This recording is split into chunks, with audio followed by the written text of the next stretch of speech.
kebetulan begini, saya pulang dari Teheran, itu 1,5 tahun menjelang pensiun, saya tuh nggak kembali ke Deplu, saya diperbantukan ke SDM sama Jonan. Oh. Nah, makanya gue tahu-tahu dikit tentang minyak gitu. Apalagi punya pengalaman itu. Jadi kita pun yang namanya ketahanan energi itu dari kapan-kapan diskusi terus. Hasilnya ya kesimpulan.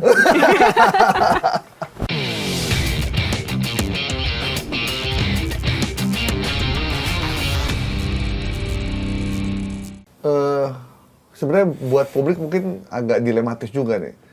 Satu sisi mereka senang Iran akhirnya bisa melawan hegemoni Publik Amerika. siapa? Iya, maksudnya beberapa orang khawatir kalau ini terlampau lama. Kalau beberapa orang nggak usah dipikir Bukan gini, berapa Pak. orang. Ini berapa nih?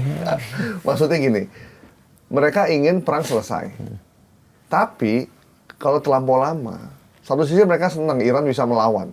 Tapi mereka juga khawatir dari dampak ekonominya, harga Publik, minyak. berarti publik Indonesia nih ngomongnya. Iya, publik Indonesia. Jadi mereka khawatir nanti harga minyak tinggi, apalagi Iran sudah menutup Selat Hormuz segala macam. Ntar lu nama lupa gue nih. Gaib. Mas Gaib. Mbak Diandra. Itu yang dikhawatirkan. Salah satunya. Kita negara apa? Aman, tentram. Ya nggak ada perang, nggak ada krisis, ada aja tuh. Kekurangan impor beras lah. Beras nggak ada. Garam aja kita nggak bisa, nggak ada. Bawang putih nggak ada. Nggak ada krisis. Nah, artinya apa sih? Bahwa apapun yang ada di Indonesia itu kan buatan gitu loh. Ya nggak? Nah, kalau sekarang terjadi di sana kan, kalau itu terdampak kita, itulah krisis kalau terjadi alamiah gitu loh. Karena kita butuh minyak, minyaknya nggak datang. Nah, sekarang kita punya laut banyak, pantai banyak, garam bisa kekurangan kalau nggak permainan siapa gue nggak tahu gitu loh. Ya nggak? Nah, terus mau mengkhawatirkan kenapa? Sepanjang hidup kita yang aman damai ini juga harga minyak, harga minyak tentram, kita tentram, harga minyak gejolak dikit, kita ikut gejolak dikit, padahal kita nggak ada apa-apa. Nah, kita katanya punya minyak impor, dulunya ekspor, sekarang impor. Ya risikonya seperti itu. Karena ketergantungan.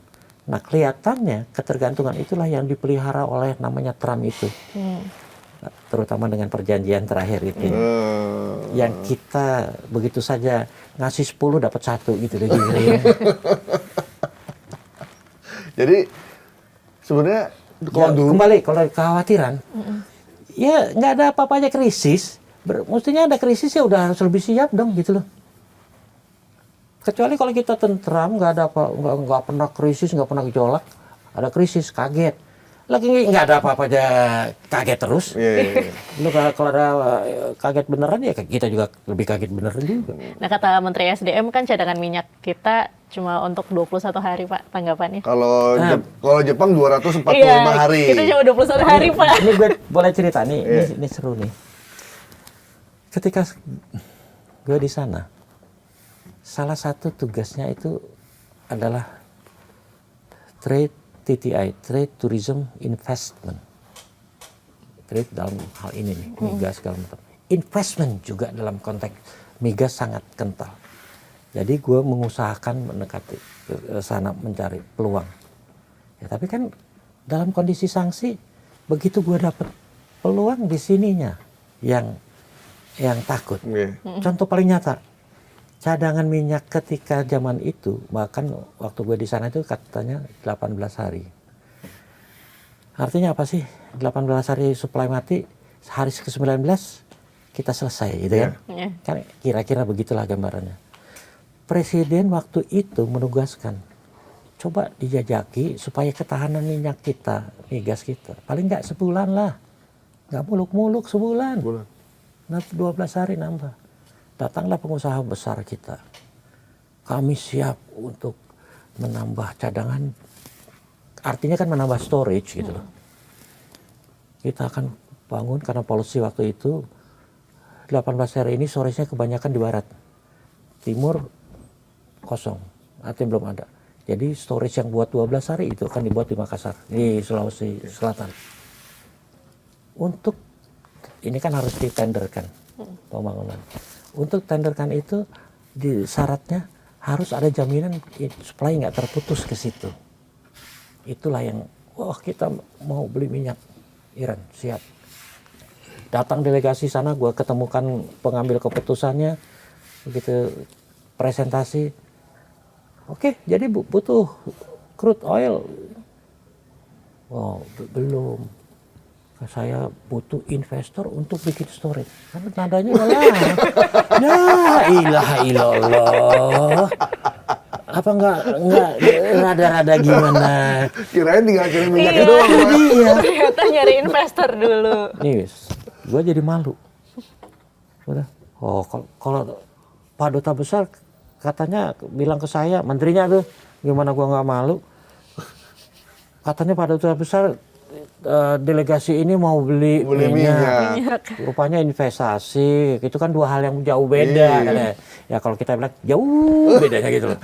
Lagi ngapain ya Iran bikin kilang di Indonesia? Secara minyaknya banyak. Nah, ngapain gitu kan? Jadi nyari investor, kalau ini ya ini kan lain cerita. Ini kisah nyata nih ya. Lucu. Artinya apa? Udah, gue kan begitu pulang nih, tadinya semobil, terus gue minta, Bapak pakai mobil ini silakan, saya naik sebentar atau mau tunggu sebentar. Gue terpaksa minta maaf dong. Iya. Oh balik lagi? Ya gue naik lagi, Pak Menteri maaf ya, saya juga nggak nyangka kalau diskusinya seperti ini. Dan maaf ya, kejadian itu nggak sekali. Tolong. Itu orang pemerintahan apa swasta? Jangan ditegesin gitu. Pertamina tanya nih, Pertamina butuh 500.000 LPG. Deal. Tanya deh. Ntar ya di luar gue kasih tahu nama-nama. Iya. Deal. Dalam 10 pengapalan, sekali pengapalan 50.000. 2 kali pengapalan lancar.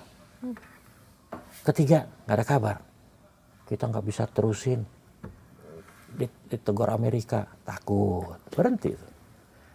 Itu yang padahal harganya bagus. Makanya tuh pejabat itu kalau ketemu gue, ini nih Pak Dian yang Pak Dubes nih yang sebenarnya kita bisa dapat untung tapi ntar kita detailnya. Lo artinya apa sih? Kita banyak yang bisa dilakukan sama Iran gitu loh. Tadi pertanyaannya apa tadi ujungnya? Pertanyaan tadi ujungnya, saya lupa nih. Ini yang cadangan kita cuma Nah, 21 cadangan. hari. Cadangannya dari tahun itu sampai sekarang ada perubahan? Enggak ada. Ya itu tetap 20 hari itu perasaan. Jepang itu menghasilkan minyak nggak sih? Kebetulan begini, saya pulang dari Teheran, itu 1,5 tahun menjelang pensiun. Saya tuh nggak kembali ke Deplu, saya diperbantukan ke SDM sama Jonan. Oh. Nah, makanya gue tahu-tahu dikit tentang minyak gitu. Apalagi punya pengalaman itu. Jadi kita pun yang namanya ketahanan energi itu dari kapan-kapan diskusi terus. Hasilnya ya kesimpulan.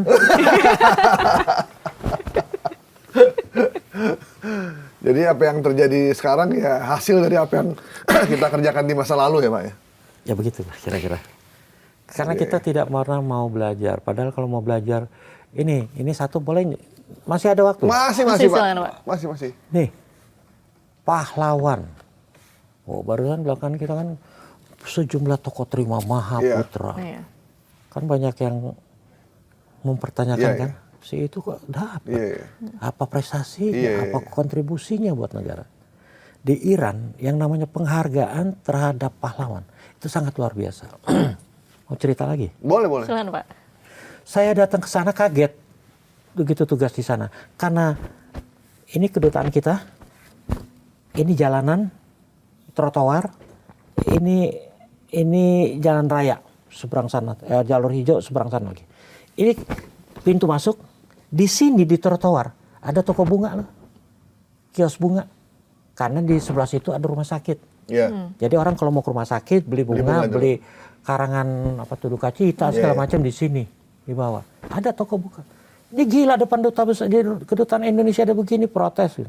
Udah 5 dubes Pak, nggak ada yang bisa mindahin Pak. 5 dubes, iya ngapain aja mereka? Udah kita suratin itu. Nah, karena gue belusukan, datang gue panggil temen tuh, apa yang bisa saya bantu buat embassy? Lihat nggak saya ajak ke lantai 4 lantai saya? Lihat nggak tuh di bawah ada toko bunga? Iya.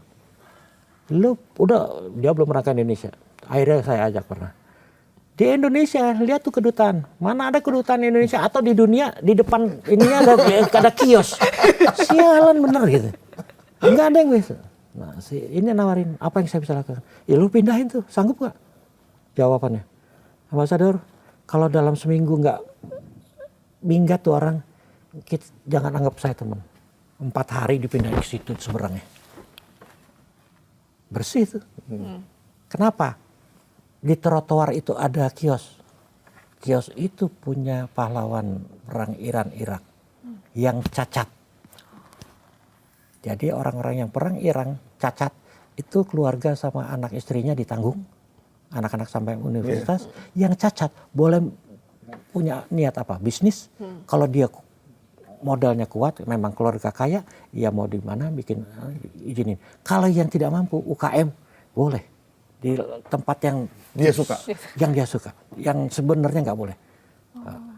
Depan embassy. Sampai sebegitunya Pak mereka menghargai. Itu satu pahlawan. Kedua, mereka yang mati itu kan martir, syahid.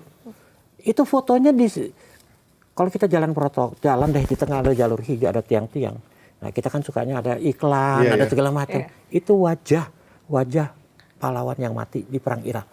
Jadi kalau kita misalnya ke kampung, misalnya ke Cianjur, di jalan utamanya itu pasti ada tiang-tiang listrik, pasti ada gambar pahlawan. Itu penghargaannya. Di kita yang Di kita banyak anak-anak pahlawan yang hidupnya susah, nggak bisa bayar PBB karena rumahnya.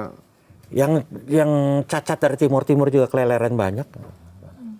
Di sana tidak ada. Itulah bedanya, itulah bahwa sebuah negara yang punya sistem yang jelas.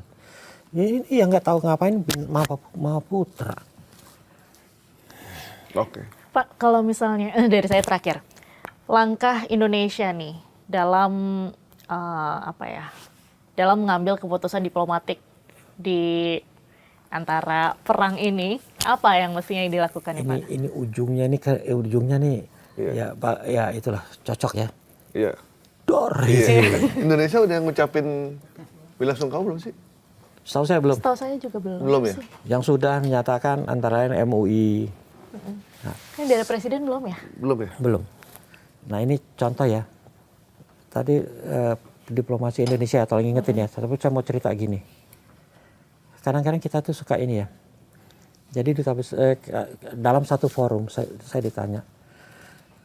Tapi buktinya kita bisa baik hubungannya sampai saat ini karena pidato terakhir Duta Besar Burujerdi. Kita menyatakan kita mengapresiasi Indonesia yang sangat friendly sama kita gitu kan. Apa betul Pak? Saya jawabnya gini. Kalau dia bilang, oh Indonesia ini negara brengsek segala macam.